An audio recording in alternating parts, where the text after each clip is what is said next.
Welcome back to Steve Robb Reviews. Today I'm going to share a little bit of a tip on spraying water treatment or Waterguard.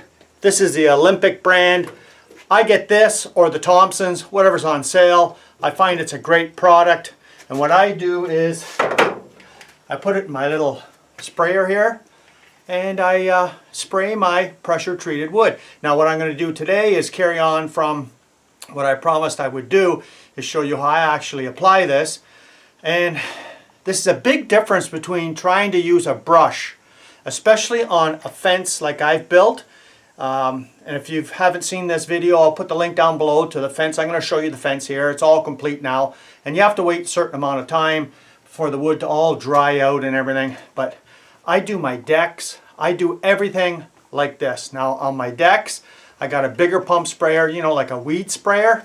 And, you know, it's got like a long wand. And I just spray it on, let it sit, leave it alone, and let it soak in. I've tried doing it with the brush. You know what? You can save yourself a lot of money doing it with the brush. But, you know, this is like $16 a gallon. And I don't have time to spend for hours and hours and hours with a brush, brushing it on. And it doesn't seem to soak in as good. So I'll show you what I'm going to do here and how this actually works. I'll just show it on the gate part. And I have added some features to the gate since last time I built it. I mentioned I had to change the hardware because you got to get the right hardware, right? So let's go take a look right now. So here we are here. Here's the gate. Now I'll show you on the inside as well. But you can see all this lattice. Now how are you going to handle that with a brush, right? So what I'll do is I'll do the front of the door here. I'll open it up against the garage. Like I said before, this here will be all replaced on this side anyways this year, hopefully. So let's go in the backyard here, and I'll show you some of the features that I've done since then. Well, of course, I changed all the hardware to carriage bolts. Because you know what, if you try and put screws in there and they're not the right size, forget it.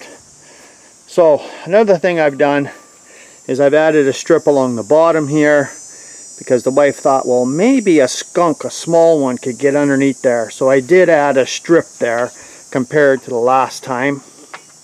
So nothing can get underneath there now. And for you that have never seen this style of gate before, yeah, it's got these type of latches here, you know, and over here.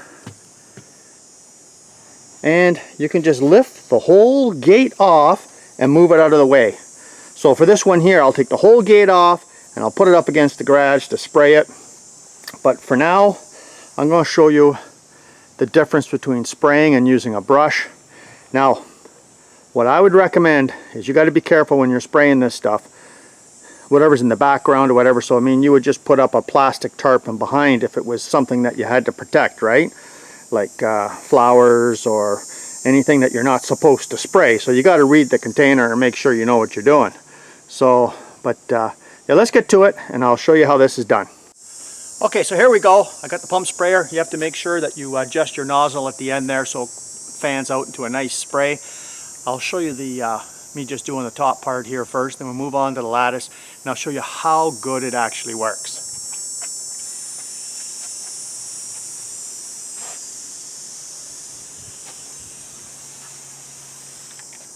Now you could see there that it's dripping and that kind of stuff, but don't worry about that. There's nothing here that it can get damaged or that kind of thing.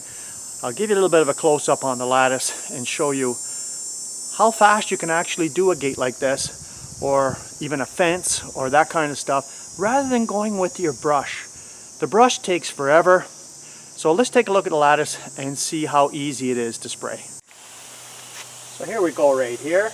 Guys, tell me how simple that is. I mean, it doesn't get any easier than that. And how much am I using for this whole gate here? Well, about this much.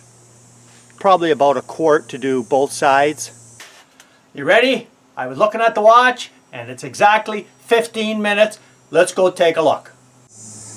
Okay, so there we are right there. It's been 15 minutes And if you can look down there, yeah, there's a little bit of drips there still on the bottom. But if you take a look here, like, I mean, I sprayed the handle, I sprayed everything, and I'm still in the shade, but can you tell the difference how this is darkened right up? There's no drips or residue or, you know, that kind of stuff. You know, you don't have to brush it in or anything. So if we stand back here and take a look, can you tell the difference between this panel that's done and that one? We'll go around the back side and I'll show you the back side of it and see what it looks like as well. Well, there's the residue that's left on the garage and a little bit down here, and that will all disappear within the hour when it dries out. So here is the back side of it here that hasn't been treated, and you don't see like all kinds of residue or anything like that. So I mean, it does a terrific job, you know, getting in all these cracks. So I mean, I can do the whole gate in a couple of minutes, just leave it and that's it. So what do you guys think? Well, you guys let me know in the comments below whether you've been using this for many years or whether you've gone with an old-fashioned brush and tried to actually treat your pressure-treated wood. Now, how long do I go in between spraying my pressure-treated wood? In the past, when I used a brush many years ago, every second year I'd have to treat it. This way, I'm telling you, it's about 4 or 5 years before I notice that the water's not beating up on it anymore, and I'll redo it again. But I can do all that fencing that I've done for maybe 15 minutes of your time. That's it. It is so fast and it is so easy. Just protect the stuff around you that you should be protecting with some drop sheets and some plastic, I would say. But yeah, you guys let me know what you think about this idea. I've been doing it for years and years. And I also do my trailer. I do my utility trailer. I built myself a homemade utility trailer, and it takes me not even 2 minutes just to psss, and that's it. It's done. Let it sit there. Let it soak in. Now on my trailer, you got to be careful in the beginning because it's a little bit slippery. But I mean, you know, you're not climbing up fences, right? So I mean, you don't have to worry about slippery on the fences. So thanks for joining me here today, and like I said, I'll put that link down below if you want to see how I built that fence. And it's quite unique. A lot of people maybe don't think about having a lift-off fence to put in their backyard, but you know, many times, yeah, you got an ATV or a boat or something you want to put in your backyard. You guys take care. Come back again. Cheers.